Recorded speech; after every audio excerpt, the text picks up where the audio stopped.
Hi. If you've ever wondered, how do I create a business plan for a small business? Well, you've come to the right place. We're going to go through and we'll talk about that.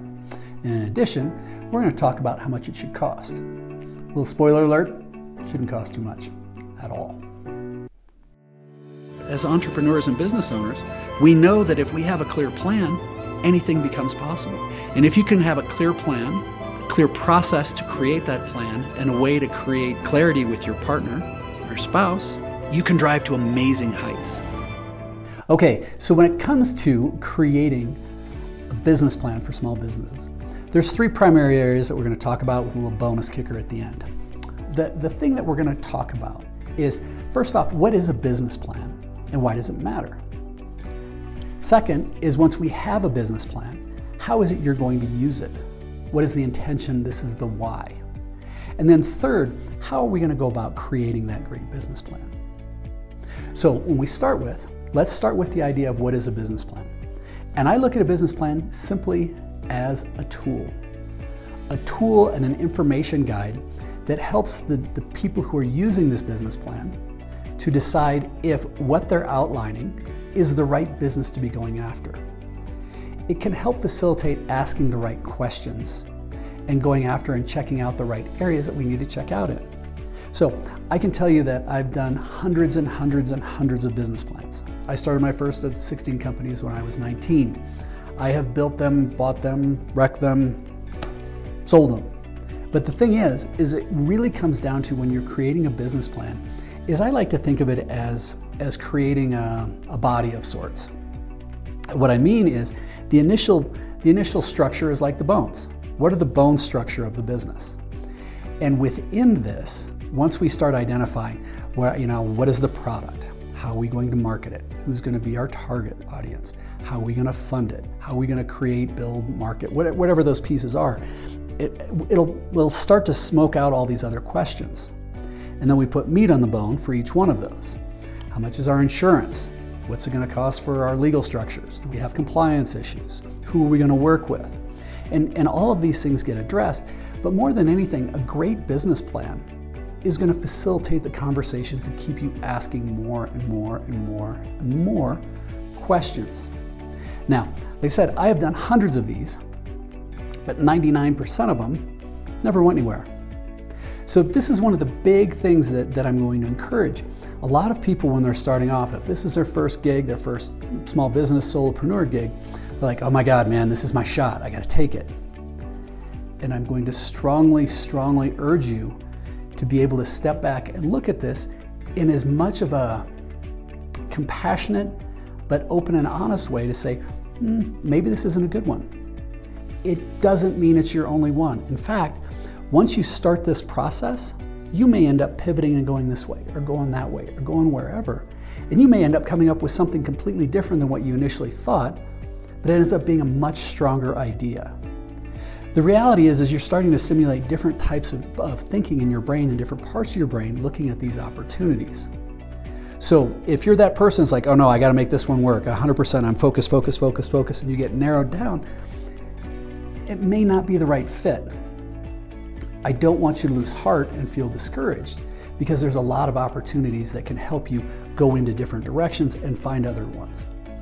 Just as, like I said, 99% of the ones I've done didn't go anywhere. Doesn't mean it was a waste of time. I learned, I got stronger, I got better, and it maybe made me look in a different direction. So the second piece here is, once we start to create a business plan, and let's identify a little bit more of the components of what it is. This is where you're going to use it in so many different ways. And with this, it's going to be your target market. Okay, how do we do those things? Well, there's all sorts of tools out there, and you're welcome to look at my book, The Aspiring Solopreneur, at aspiringsolopreneur.com. But it helps people understand, how do we start talking with others who've been there before or who are experts in these fields. And what I mean by that is, if you're looking at starting a gig business or you're a contractor or something, start talking with other people who are already there. And remember, the good Lord gave us 2 ears and 1 mouth. If you can use that accordingly, and what I mean by that is listen twice as much as you speak, and actually ask a lot of questions. What were the challenges they had? What did they learn? What could you do differently? What are the things that they weren't aware of? You can start talking about all sorts of these other pieces, and it's going to start filling in the gaps in a lot of these other areas. You're going to build a true roadmap that creates success. And so let's use, if you're starting to talk to somebody new, or somebody who's been doing this for a while, you're coming in, you may say, help me understand what kind of financial structure or legal entities did you create? Well, you can make some questions and notes around that. Maybe it's an LLC, maybe it's a subchapter S, maybe it's a sole proprietorship. Okay? That's going to actually lead you then to finding a small business attorney. And that attorney, you're going to be able to ask questions around that. Then it's going to, how are you marketing things? Who do you use, or what systems you use for your accounting? What does your payroll look like? Do you have payroll? How long do you wait for your AR, your accounts receivable, before you get paid? There's a whole bunch of different tools in here. What kind of compliance do you have? Is there any government entities or licensing that you need? Are there any types of things that you need to have around insurance or specialty certifications? What are the components within those? And it's going to keep asking, and it's going to allow you to keep driving and having more and more and more questions to get to where you want to be, to where it's like, okay, now I'm starting to fill in these gaps. I'm feeling more and more comfortable. Now, the primary thing, the question is once you smoke all this out, is, well, how do we use that? Why is it important? How are you going to use it? And the reality is in the perfect world, when you've done a great business plan, you're going to be able to step into it and say, oh my God, starting this business is a no-brainer. I'd be an idiot not to do this. To me, that's the final line, the last question. Would I be an idiot not to do this? Because if you're thinking you're going to take some savings, you're going to need to make sure that you're not being an idiot.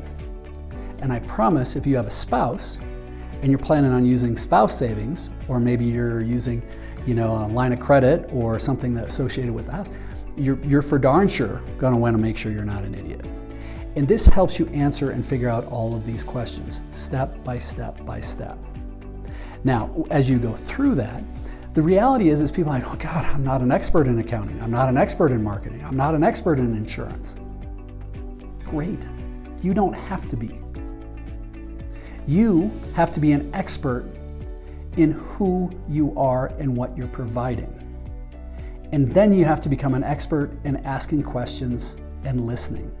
The listening is the key part. Most of us can be good at asking questions, but so many of us just keep rambling and rambling and rambling and rambling. That we don't always want to do that.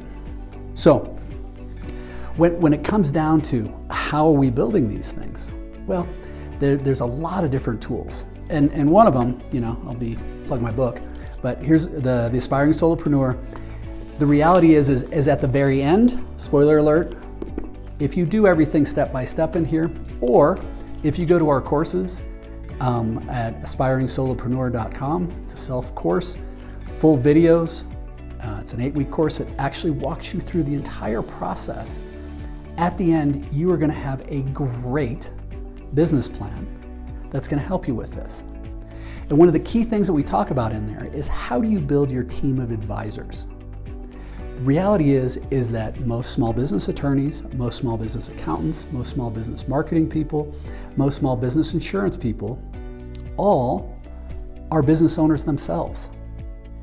And as such, they're going to be more than happy to invest a half hour to an hour of their time sitting down with you, exploring what your idea is and outlining some of your needs for that.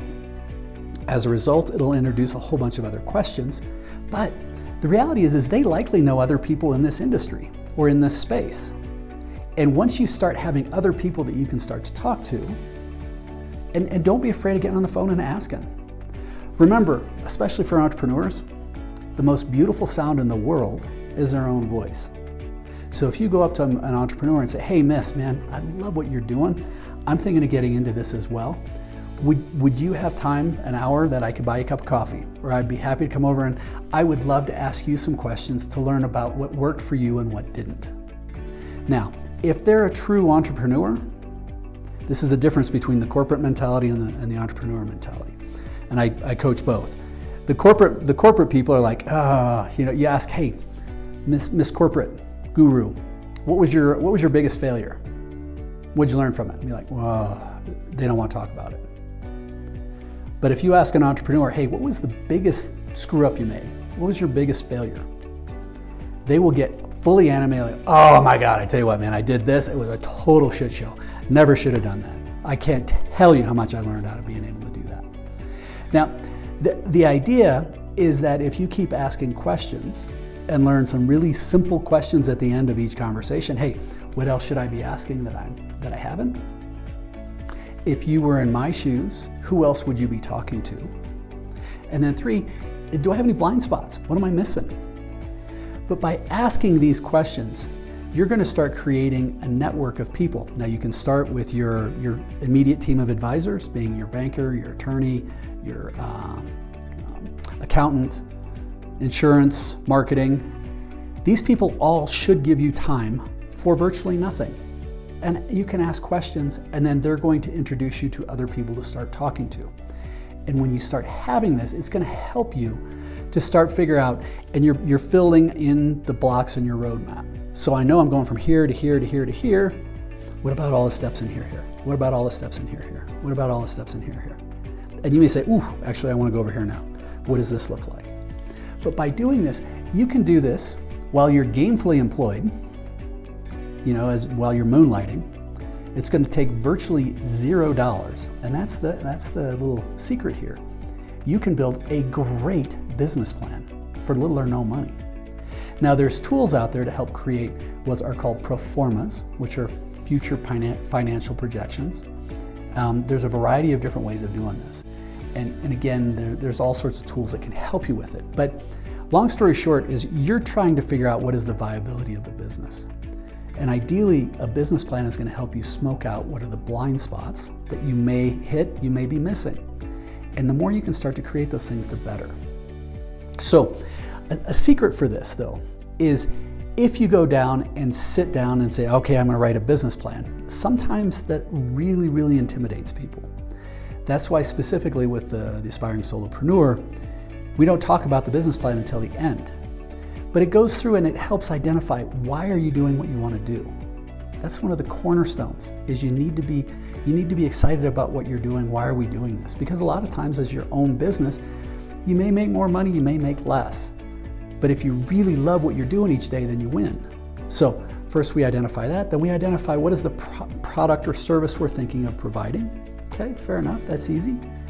Once we know that, then who is going to be our target market? Okay, we understand those things, great. Now we can start to take some of those basics and go talk to our team of advisors and say, I'm looking at doing this, I'm considering that, who should I talk to, what are these components? And it'll start falling together and you'll fill in all those different gaps in between each. So that's where it comes back, the question of how much does it cost? What's it cost to do a good business plan? And you can pay people to do them. And I would say it's almost less of a business plan and more of a market analysis. And in some cases, it may be a very viable, necessary tool. But a lot of times I don't know that it is. And if you're going to be investing your own hard-earned dollars and you're going to be completely shifting, I'm going to encourage you to do that work. It's something that gives you a shot. But remember, if for some reason you go down this road, I've had people go through and they're like 80% done, like, oh, man, it's not going to work. I'm like, congratulations. You just dodged bankruptcy. You just figured out that this isn't what you wanted to do. But you also learned a whole bunch more about how to start a small business. And now when you go and do that next business plan, it's going to be faster and faster. So if you'd like to learn more, we'd love to hear from you at theaspiringsolopreneur.com, aspiring-solopreneur.com, and we'd love to talk to you about it. But we'd love for you to like this video and subscribe. And hey, we've got a whole bunch of other videos that can help you when it comes to launching your solopreneur. Keep smiling.